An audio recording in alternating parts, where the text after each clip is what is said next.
paid good money to see this movie. When they go out to a theater, they want cold sodas, hot popcorn, and no monsters in the projection booth. Everyone pretend podcasting isn't boring. Turn it off. Turn it off.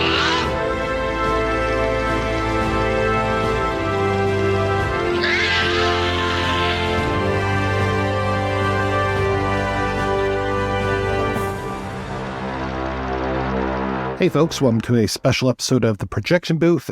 I'm your host, Mike White. On this special episode, I am talking with Uwe Boll. Yes, we spoke with him years ago, probably about 10 years ago, when we were talking about the film Auschwitz, and now he is back, rejuvenating his directing career through a fresh and novel comeback, scheduled with his upcoming movie 12 Hours.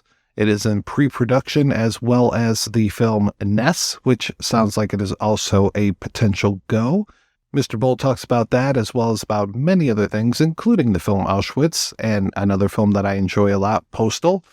Hope you enjoy this interview, and I hope that you will check out Mr. Boll's films.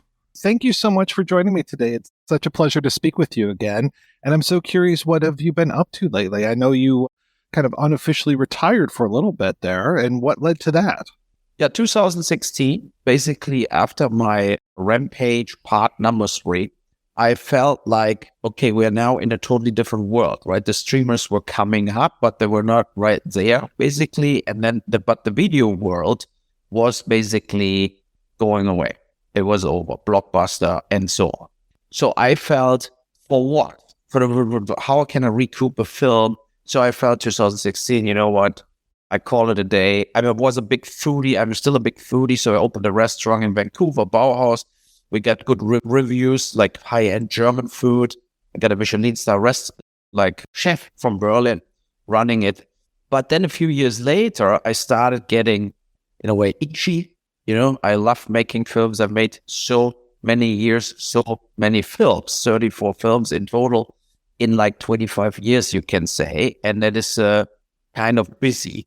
And so I started a documentary about the homeless and drug addict crisis in Vancouver, what I produced.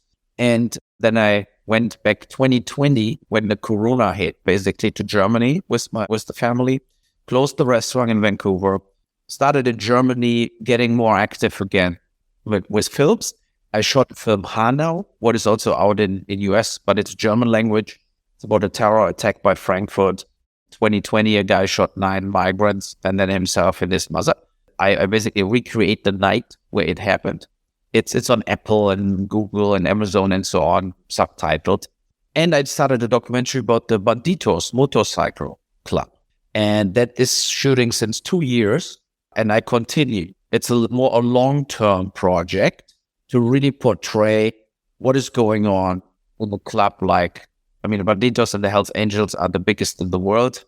You know, the world runs. We were in Barcelona with them, where like 5,000 Banditos drove with the Harleys. It will be a very interesting docu because it's from the inside of the club. So it's not like law enforcement. It's more about what is actually a club like this. What are they doing? Are they all gangsters, or what are they doing? Right? So, and then I decided German film is not really my cup of tea. I like more international films. And so I decided, let's go back to real films, bigger films. Yeah, and we started basically developing some projects where in the next few years, I want to do, if it's possible, a project a year and moving forward back to films. How did you even engage with the Banditos and get them to trust you and allow you that access? That was an accident, basically. A good friend of mine, who I know since over 20 years, he grew up with the Banditos German president. And so we went for lunch together. And I pitched the idea and say, look, everybody thinks you're basically gangsters, right? So everybody has the same opinion. And I'm sure there are gangsters in the Hells Angels and the Banditos, of course. But there is more to it too. It's a brotherhood. It's a motorcycle club. They love to do things together, and they have a big community. You know, when the Ukraine war hit, they collected in Barcelona at the World Run almost $500,000 for that, to support Ukrainians. right? So it's not all negative. It's not all bad and all crime. There is a lot of things where they really take care of each other. And I want to show both sides, right? So that the public opinion is this, and then what are they self-saying? A lot of times they don't talk to people in general. They don't give interviews, right? And in my documentary, they do. The thing is, my two main characters basically got now jail. And they're not in jail because they went in an appeal. But that complicates my whole documentary in a way. But also, of course, it makes it very interesting, So I followed the trial, and in the end, the charge was very low. They get only like 2 years prison term, but they wanted like the whole conspiracy, and it's a criminal organization like the mafia and everything. After 100 trial dates, it fell apart. Basically, the whole thing fell apart, and then they got like minor things because they really wanted to get them. So they gave them prison term for like illegal selling weapons and having a weapon in possession where they didn't have the license for. So basically peanuts. But after 100 days on trial, there was only peanuts left. And that is also a thing what I interviewed, of course, the state attorney and the German FBI people and stuff. And when you dig a little deeper, they know that they basically, like the Hells Angels also in Banditos, they are very good targets for law enforcement because you see them, where the clubhouse is. It's easy to target them. It's hard to target the Italian mob because they're not like looking like the mob. And I think there is a lot of prejudgment and bullying against them. Like they take the Harleys away and make their life shitty and whatsoever. And that doku will show that too. Like there is a lot of like kind of injustice going because they're so easy to find. You've never been one to shy away from potentially controversial topics. I mean, the Auschwitz film that you made, just so many things. The world's a much different place now than in 2016, obviously. Where are you going to go? I mean, other than this documentary, what do you want to start working on now? I have a few, like, for example, a TV series, like an 8-part miniseries, Werewolves Walk. It's based on missing kids cases where, like, with pedophiles and so on, like exchanging kids, selling kids, and it's very hard crime cop thriller. I hope we can get that off the ground, like maybe next year. This year, I have that thriller 12 Hours, what I want to do, where somebody has to kill 5 people in 12 hours or his family's dead. So he has to do it against the clock, and he's not like the professional killer. So it's not a Jason Statham film where, like, okay, he will just kill everybody. No, it has to be like this kind of where it's still in the casting process. And it's this kind of like, it has to be somebody who is not necessarily able to do it mentally and physically. That is where we're working on right now. So the plan is to shoot that in the first half of the upcoming year in South Africa. Yeah, and I have Elliot Ness. It's the butcher of Kingsbury Run. It's the last case Elliot Ness had in Cleveland before he retired, and then shortly after he died, where he catched a serial murder. But this guy got basically off the hook because he was the cousin of a U.S. senator. And so he went in a mental ill institution instead of jail. So it was not the full-on victory for Elliot Ness. But I felt with this, why not Kevin Costner coming back as untouchable, So, I mean, it would be amazing. The problem is he's so busy with Yellowstone that his agent said they don't even want to read it right now. But I hope I get the shot during the next 8 months, 9 months, because, I mean, Untouchables is an absolute classic. It was a mega hit. And I totally believe that why Kevin Costner should not want to do this again. I mean, there is no reason to say, I don't want to play Elliot Ness again because it was so a negative experience. I don't think it was a negative experience, and it was an amazing film. And I love films like this. I'm a big fan of genre films, and a lot of things now are like, there is not a lot of clear genre out there. Everything has to be a big drama at the same time. And I feel like sometimes it's a good time for genre. That's one thing I always appreciated about you is that you have such a great mix of actors, both really big name actors. I remember you working with Ray Liotta and Burt Reynolds and just people that are super well established, but then also taking a chance on smaller actors, people just coming up in their career, and really people that a lot of people would end up going on to great things. Can you talk a little bit about that and some of the folks that you've kind of helped out over the years? Yeah, in Heart of America, there was Elizabeth Moss in her first big part. I mean, now with Handmaid's Tale and everything, a big mega star. Nate Parker in Tunnel Rats in my Vietnam War film, where I cast only young guys, basically, from LA, upcoming actors. And then he made a very good career, was nominated for an Oscar for that we played there. That was The Birth of a Nation, like the new Birth of a Nation. So I mean, look at on Postal, for example, Zach Ward, I think, was amazing as the Postal dude, Brendan Fraser in Rampage. It's a mix, right? So you never know what will happen to them. In Blood Rain was Matt Davis. And Matt Davis, at that point, he was in a big film with Colin Farrell. And everybody thought, like, he will be mega big. And then he went nowhere. I don't know where Matt Davis is. So it's hit and miss, right? So I think I gave people chances, like the Postal editor, Julian Clark. He did Deadpool. He's a mega editor now. And Postal was his first real feature film he edited, for example. That is also the fun of it. You never know what happens with the people you work with. And if you meet somebody on the peak or if he's just upcoming. But Elizabeth Moss, when you rewatch Heart of America, about the school violence, she played a teenager, basically. You felt immediately, besides her, the other teenagers, that she had something. So you could feel that even when she was like 17, that there is a little more to it, as you see from other teenager actresses or actors you had in films, yeah. It's good to work with big names too, of course, for the sales value. And if the budget of a movie is high, you need some bigger names. But on the other hand, it doesn't help if they don't fit.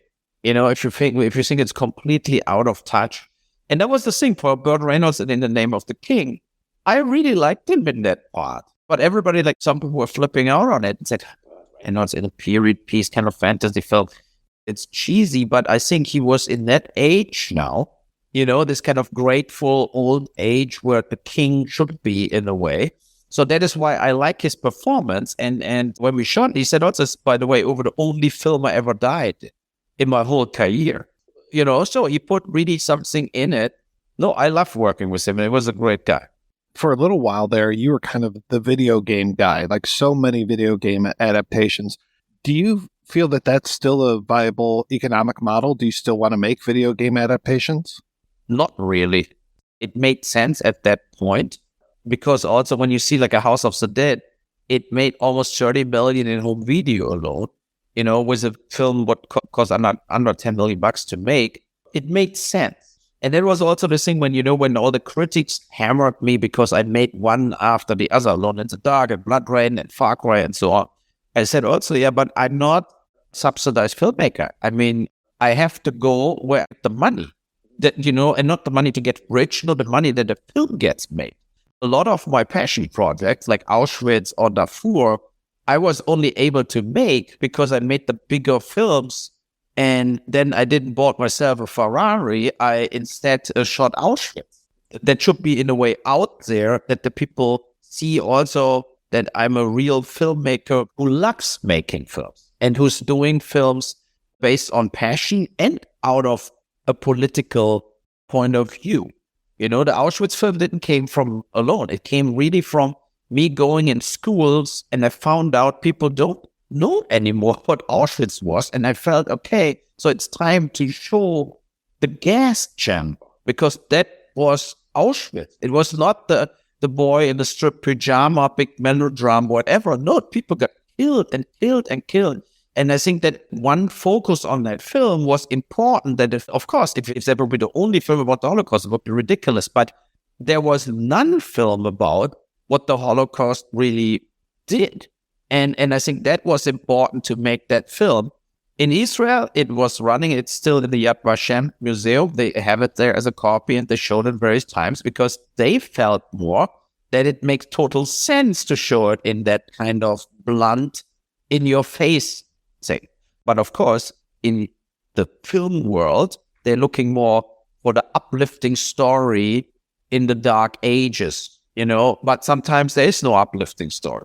So that is why I make films like Darfur the same, when 500,000 people got hacked into pieces and we all did nothing. The NATO did nothing. The blue helmets did nothing. So the question is why? Maybe because Sudan had no oil for us. That is why we didn't stop it. I am with the South of Wall Street the same. I try to put finger in the wound where it hurts and say, yeah, but that is what I think filmmakers are good for. It's like kind of a history writing after the fact to say, look, but we saw we made a mistake. We dropped the ball and let it all happen. Do you think you'll take on any of the current political situation in the United States, especially looking back at like a January 6th? I felt it's almost time for Postal Part 2 because I see that more as a satire, like Catch-22, like this kind of spirit that would have to be behind the politics of the last 3-4 years, the insanity, but not only in the US, everywhere. I mean, we had Corona, then we had the Ukraine war now, everything, the Qatar World Championship, soccer. We're living in a total absurd world where money rules everything in a way, and there is you can buy the law, basically. Now where Elon Musk has Twitter, you think like, okay, first he says everybody can Twitter what they want, then people Twitter against him, then he deletes them from Twitter. So, it's like this kind of total, the mini Hitler Elon, I mean, it's crazy, but it's really going that way. And with Trump, I mean, what else a human person would have to do before you prosecute him? That is what I don't get. I mean, there was an insurrection. There were 5 or 6 dead people. And that storm on the Capitol would never happen without him supporting it. And he could stop it in his speech. If he would say, you know what? Okay, I lost, but next time we win, right? Then you would have 5 more people living. And that this has no crime, no criminal prosecution. And they have endless debate about it and endless investigations about it. But other people would be just in jail waiting for their trial. And he's just do whatever he wants and he was running again. That is very absurd. We're working on a script longer, what is a satire, where me and a few other writers, where we have a scenario like the Third World War started, but everybody's completely surprised and nobody wants to recognize. You see the bombs like on the horizon, like one from Iran, one from North Korea, then 1,000 from China, 1,000 from Europe, 1,000 from Russia. It just flies on the horizon in the beginning of the film, and everybody looking like a tennis match. Like, so, okay, let's keep going with our poker game. But we have only 47 minutes left and we're all toast, basically. There is only black humor, I think, how we can go through this. And I'm a big Bill Maher fan on HBO.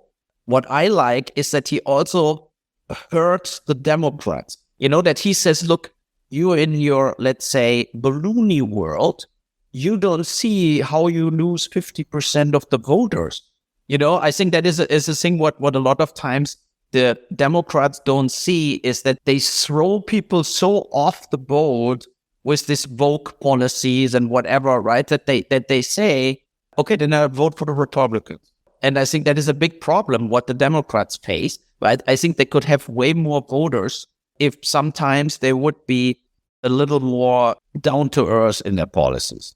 I'm so glad to hear that you're still doing some comedy work because I love your comedies. I love Postal. I love German Fried Movie. So I'm so glad that you can still revel in that absurdism.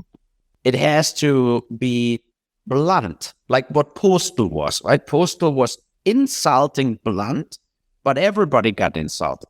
And that, I think, makes it worthwhile that the people think, you know what, I just have to take it.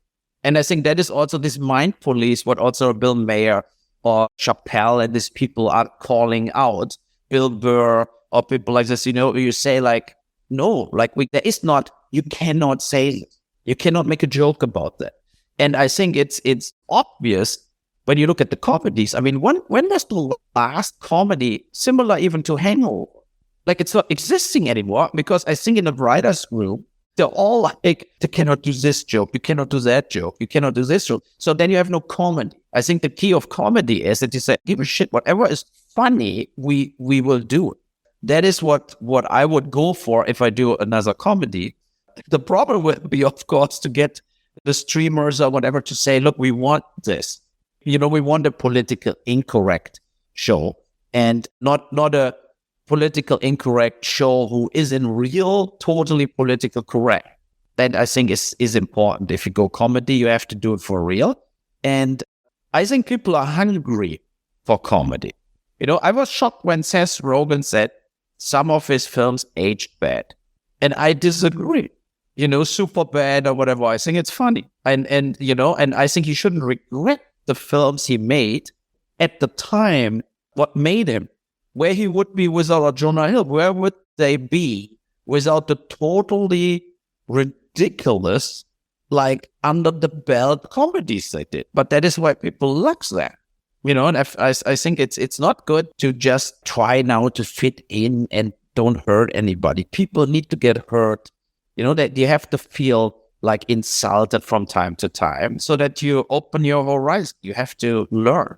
How many projects are you working on at a time in order to get that one where it's actually in front of the cameras?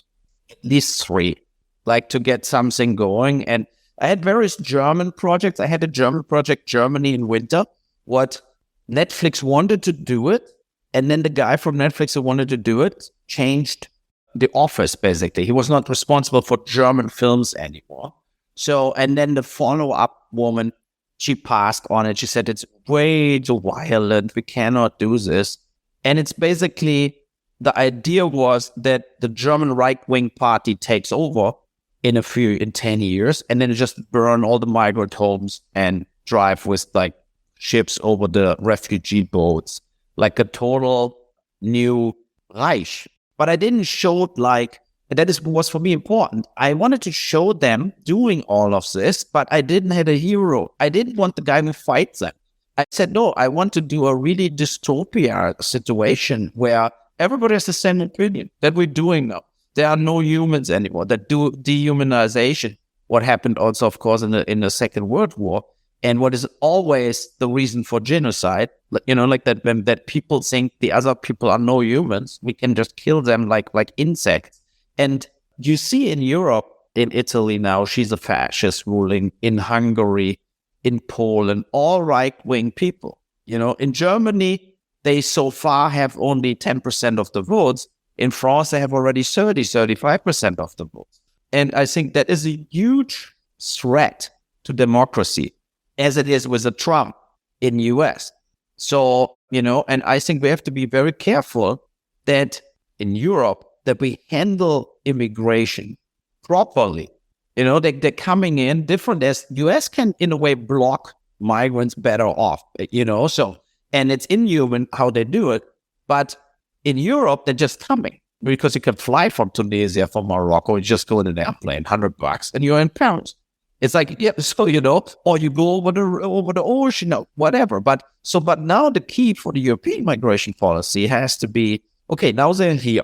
And then how can we handle it that, for example, if we don't accept them, that we bring them back, but we have to help them in Africa. And that is where we totally drop the ball as Europe. We're totally failing in making Africa livable. As long that doesn't work, they will always come. And then they are in a container, they're hanging out, they are not allowed to work.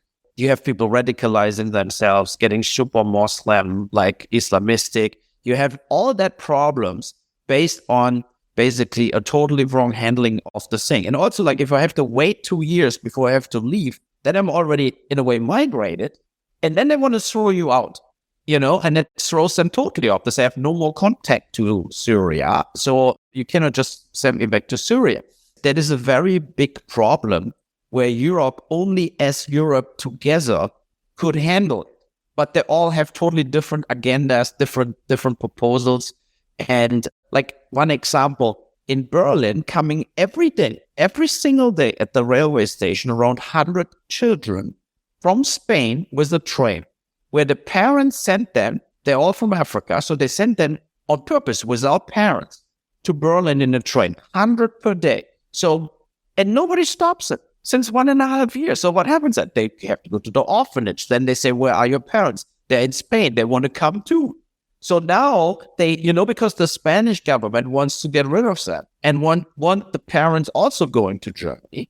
So the Germans say, don't let them go in the train. Stop them going into the train. But it never happens because nobody cares. They just say they have to leave. So get them to Germany, So, and there are a lot of things where I don't think in North America anybody knows anything about that. But if you live in Europe and you look a little deeper into it, it's so a shit show where you feel like nobody works together. You always think the EU, everybody works together, but they don't. It's total chaos. And the borders are open. And don't forget, when you're in Spain, you can come into Germany without any control through France. There is no passport control, no identity control. You can go in any bus, any car, and you just drive to Germany. I would have thought that the news from the other day about the coup being planned in Germany, I thought that would have been a bigger story here in the United States, but it was played on Monday, and now I don't hear about it anymore. They would never pull the coup off, that guys, right? But there are a lot of people, they want to overturn the government, as in the US, right? But they don't have it in them right now. They don't have the weapons. They don't have the followers. And it was a little overplayed in the media also, like that's 3,000 police officers, but there was no shootout or something. It was just like they rigged the doorbell, they arrested them. But the main question stays, like, why German citizens living in houses, going to jobs, meeting secretly to overturn the government? So, why is that happening? So something is wrong in the public opinion about the government, about what we're doing here. And of course, in that case, they're right corner nuts. They're totally racists. They don't want any migrants, right? So, and that is the key issue for them.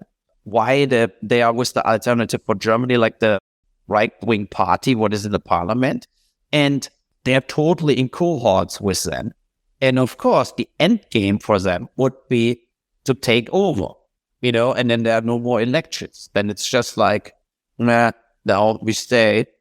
And our rules matter here. Yeah. So, but I mean, we will see how it all goes. But definitely COVID crisis plus the Ukraine war, where now people getting electricity bills, gas bills, double, triple as they were before, brings more people to the right corner parties because they would totally let Ukraine die. They would say like, no support for Ukraine. We get the cheap gas from Putin back and everything is fine. So that is, and I bet there are at least 25% of Germans exactly that opinion. So they don't get it that if you give more and more in the end, you pay triple for the gas because otherwise, and then Putin comes in your country. So that is what they don't get, like that you have to stop it right there where it is right now in Ukraine. You cannot let him take Ukraine. I know you're going to be making a film in South Africa. Are you planning on going back to Vancouver and kind of having that be one of your bases of operation? Or are you going to live more in Germany and kind of use that as where you're making most of your work? It's both. So my plan was to shoot Werewolves Walk in Vancouver. But for now, I mean, it's also for South Africa, it's better to fly from here. It's 10 hours. From US, it's 20. I don't make a prediction. I said to my family also, like, Ukraine war goes totally off board. We're back in Vancouver. I mean, we're not staying here 5 hours away from the front line and keep gambling what's happening. I mean, right now it doesn't look dangerous for the NATO countries, but everything is possible, I like to live personally in Europe more because it's just more culture and more, we drive a lot of times to Strasbourg, to France, 2 hours, great food. It's like so close together, totally different countries. And it's so easy to travel inside in Europe, like an hour, you're in Barcelona. It's with an airplane. So it's nice. My wife is from Vancouver and she loves Germany too. But I would go there where we shoot, basically where we can do a film. I would be there. Then. Have you continued doing your boxing? Just do my daily like chin-ups and stuff like this, but I'm not actively boxing anymore. Too old, and I go biking. I walk the dog. So, but I'm watching boxing still, and I'm a big fan still, of course. Dr. Boll, I can't wait to see your next project. I'm really looking forward to having more Uwe Boll films out in the world. I'm super excited about this, and I hope that we can talk again in less than 10 years. Yeah, absolutely. I mean, we will soon, I think, getting something done. It's a little harder today with the casting because they have, in earlier years, right, they did the film stars were doing films, and now everybody's doing everything. I mean, you have Julia Roberts playing TV series. Like it's this kind of like harder to get actors because they're getting massive offers from streaming TV shows and stuff like this. So you have to compete against this. On the other hand, you have also some actors that have now a value based on a streaming show. And then, and that is also tough with our packaging agents and the casting agency. Like who has a value? It's not so easy to decide. When you think like, okay, I saw that TV show. That guy was really good, but I never saw him in anything else. And then you think, okay, has he the same value as an actor or whatever, John Cusack, who we all know since 25 years? So what is the value in today's film world? It's not so easy to make it happen, basically, to say, okay, that makes sense, that doesn't make sense, and he fits together with this person and so on. Yeah, the landscape has changed so much, but if anybody's going to navigate that, I have total faith that you'll be able to do it. I will. But in 12 hours, it's even harder as Elliot Ness in a way. It's cheaper to shoot as Elliot Ness because Elliot Ness is in the 50s in Cleveland. But in 12 hours, we have a father and his son. The son is the lead. And then we need the father and he has a son. So now you need 3 people in the cast. They look kind of alike. So, and that is the problem.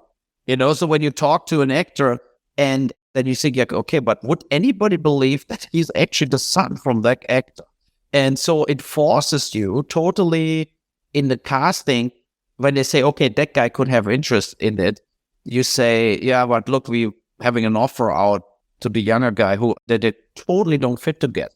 So that is the hustle, what is not easy. Because I'm, as a film fan myself, I would recognize it if they could, I would say that could never be the father and the movie would be over for me. So I have to be super careful with what I'm doing in regards of that main cast people in the film.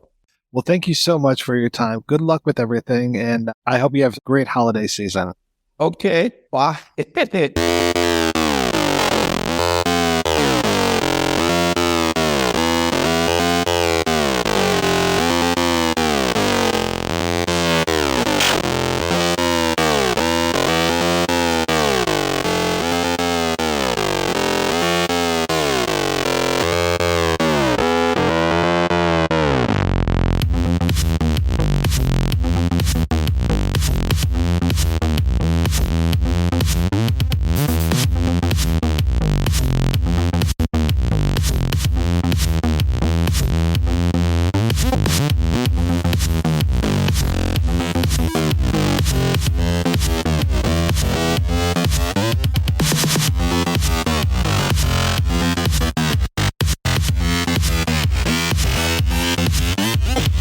Wait a minute, I think I love myself more than I love you.